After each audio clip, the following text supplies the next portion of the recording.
Hello, Joe. Let's see the question. This question has statement 1 and statement 2. Of the 4 choices given after the statements, choose the one that best describes the two statements.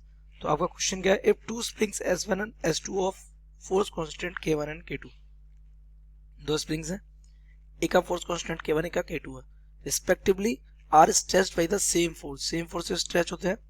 It is found that more work is done on spring S1 then on spring S2. तो ज्यादा work किस पे किया जा रहा है? S1 पे. किसके कंपैरिजन में? S2 कंपैरिजन में. स्टेटमेंट फर्स्ट क्या कह रहा है? If stretched by the same amount, अगर इन दोनों को सेम फोर्सेस सेम अमाउंट में स्ट्रेच किया जाता है, work done on S1 will be more than that of S2. Statement 2 क्या कह रहा है? K1 is smaller then K2. Option A statement 1 is true, statement 2 is true, and statement 2 is the correct explanation of statement 1. Option B, statement 1 is true, statement 2 is true, and statement 2 is not the correct explanation of statement 1. Option C, statement 1 is false, statement 2 is true, and option D, statement 1 is true and statement 2 is false. So let's see the key concept of this question.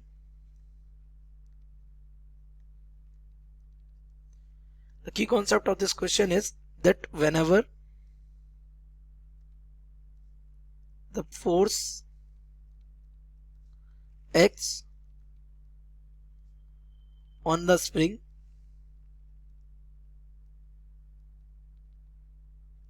to stretch or compress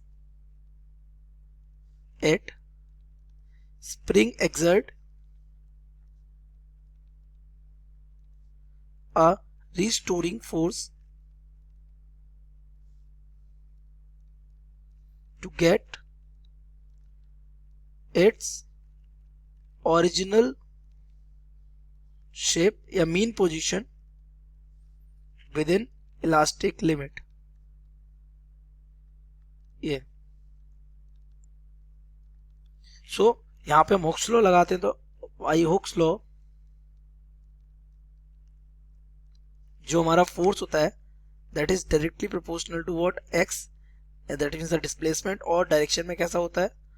opposite होता है. तो यहाँ से अगर हम देखें तो ये हमारा एफ वेक्टर इक्वल्स टू यहाँ से आ जाएगा माइनस का के एक्स वेक्टर. ये ओके. तो ये सेम क्या कहते हैं? This is spring force. Spring force and यहाँ पे के क्या है? वेयर के इज स्प्रिंग कांस्टेंट. के क्या है? Spring constant. Actually spring constant ही डिसाइड करता है कि फोर्स डिस्प्लेसमेंट के साथ किस तरीके से क्या करेगा? वेरी करेगा, क्योंकि के इज इक्वल्स टू होता है F upon x, that means unit displacement का रिस्टोरिंग फोर्स. तो ये यहां से हमारा लॉजिक बन रहा है. इसके अलावा एक कॉन्सेप्ट हमारा रहता है the work done to stretch the spring up to x displacement. तो ये जो वर्क डन रहता है that is equals to half it is K it is X square. This is what? This is work done half K X square.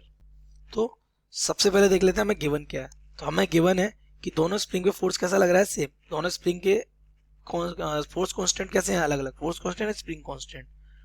कैसे खींचा जा रहा है?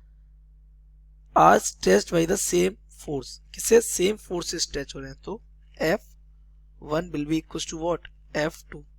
दैट मीन्स यहां से हमारा K1, अब इसको खींच दिया X1 मान लिया, इसको खींच दिया हमने किससे? K2 X2. ये माइनस माइनस होंगे और माइनस माइनस आपस में क्या हो जाएंगे? कैंसिल. तो ये लॉजिक हमें गिवन है एज गिवन कि फोर्स दोनों पे कैसे लग रहे हैं? Equal. That means this is first spring और ये हमारी स्प्रिंग कैसी है? सेकेंड. और दोनों पे फोर्स कैसे लगा दी हमने? सेम. पीछे भी फोर्स कैसे लग रहे होंगे? सेम लग रहे होंगे के एक्स. तो यहां से हमारा K1 अपॉन K2 इक्वल आ जाएगा X2 अपॉन X1 के. इसको इक्वेशन डाल देते हैं first. Now if W1 and W2 are work done on spring, ये वाला हमारा स्प्रिंग 1 मान लेते हैं, ये वाला क्या मान लेते हैं? 2 ऑन स्प्रिंग 1 एंड 2। इसका नाम दे रखा आपको, एक S1 एक S2 है तो इसको S1 मान लिया, एक इसको S2 मान लिया तो इसको S1 मान ले रहे हैं, इसको क्या मान ले रहे हैं S2। तो ये W1 W2 मान लिया। तो यहाँ से अगर हम W1 देखेंगे तो W1 इज इक्वल टू, इसको कितना खींचे हैं X1, इसका कांस्टेंट कितना है K1, इसको कितना खींचे हैं X2, कांस्टेंट कितना है इसका K2। तो W1 इक्वल हो जाएगा half K1 X1 square, W2 क्या हो जाएगा हाफ K2 X2 स्क्वायर। और यहां से हमें क्वेश्चन में गिवन है क्या, एज गिवन कि जो W1 है वो बड़ा है किससे, W2 से। बिकॉज रिटर्न है आपके क्वेश्चन में क्या कि more work done on S1 then on S2। तो यहां से अगर वर्क डन वर्क का लिखेंगे तो ये हो जाएगा half K1 X1 square is greater than half K2 X2 square. दोनों तरफ हाफ से डिवाइड कर देंगे तो यहां से हमारा आ जाएगा K1 X1 square is greater than K2 X2 square. But हमने अभी भी एक रिलेशन यहाँ पे एक गिवन था हमारा, वो रिलेशन ये था कि जो हमारा K1 X1 है ये इक्वल है किसके, K2 X2 के। तो हम ये रिलेशन है यूज कर सकते हैं, हम यहाँ पे लिख सकते हैं K1 X1 की जगह K2 X2, और यहाँ क्या बच जाएगा X1 इज ग्रेटर देन, यहाँ से आ जाएगा हमारा K2 X2 और यहाँ आ जाएगा क्या X2। तो यहाँ से अगर डिवाइड करेंगे इसको तो ये दोनों गायब हो जाएंगे, तो यहाँ से X1 हमारा आ जाएगा ग्रेटर देन X2। यानी किसको ज्यादा खींचना पड़ा, X1 को ज्यादा खींचना पड़ा, किसके कंपैरिजन में, X2 के कंपैरिजन में। X1 को ज्यादा खींचने का मतलब हो गया कि X1 का K कैसा होगा, कम होगा, और X2 का K कैसा होगा, ज्यादा होगा, क्योंकि अभी रिलेशन आपने देखा यहाँ पे, ये फर्स्ट इक्वेशन से देखिए ये दोनों एक दूसरे कैसे आ रहे हैं, इनवर्सली प्रोपोर्शनल आ रहे हैं, है ना। सो फ्रॉम फर्स्ट जो हमारा K होता है ये इनवर्सली प्रोपोर्शनल होता है किसके, X के। तो ये बिल्कुल अपोजिट चला जाएगा, अगर X1 हमारा बड़ा है किससे, X2 से, तो अल्टरनेटिवली K2 हमारा बड़ा हो जाएगा किससे, K1 से। ये स्टेटमेंट कैसा है, ट्रू है एज K1। तो अगर हमने इस सेकेंड स्टेटमेंट दें K2 is greater than K1 और हमारा रिजल्ट भी क्या है, ये K2 is greater than K1, तो ये स्टेटमेंट 2 तो हमारा हो गया करेक्ट। स्टेटमेंट 2 क्या हो गया हमारा, करेक्ट हो गया ना। स्टेटमेंट 1 के बारे में देखते हैं। स्टेटमेंट 1 अपने आप में क्या है, कंडीशन है ना। तो वो कह रहा है if X1 is equals to X2, कह रहा है कि आप कंसीडर करिए कि X1 किसके इक्वल है, X2। हमने मान लिया किसके इक्वल है, X के इक्वल है, लेट कर लेते हैं X इक्वल्स टू X। तो पूछ रहा है W1 और W2 का यहाँ पर रिलेशन क्या रहने वाला है। तो आप W1 और W2 कैलकुलेट करिए, तो यहाँ से W1 अपॉन W2 इक्वल क्या हो जाएगा, half K1 X1 square divided by half K2 X2 square.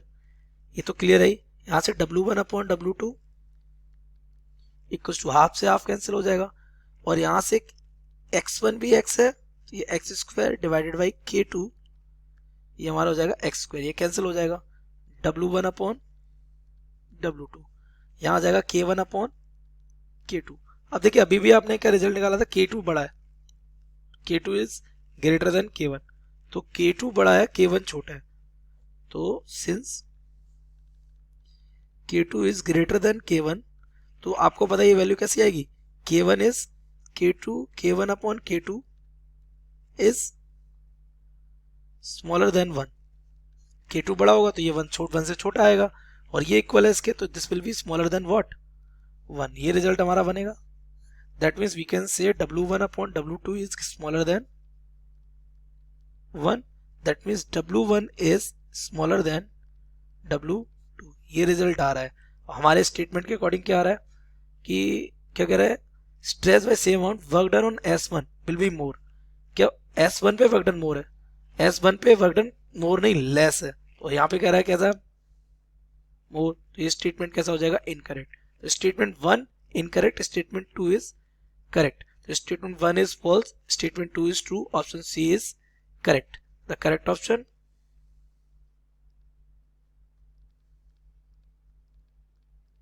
C. I hope you understood it well. Best of luck.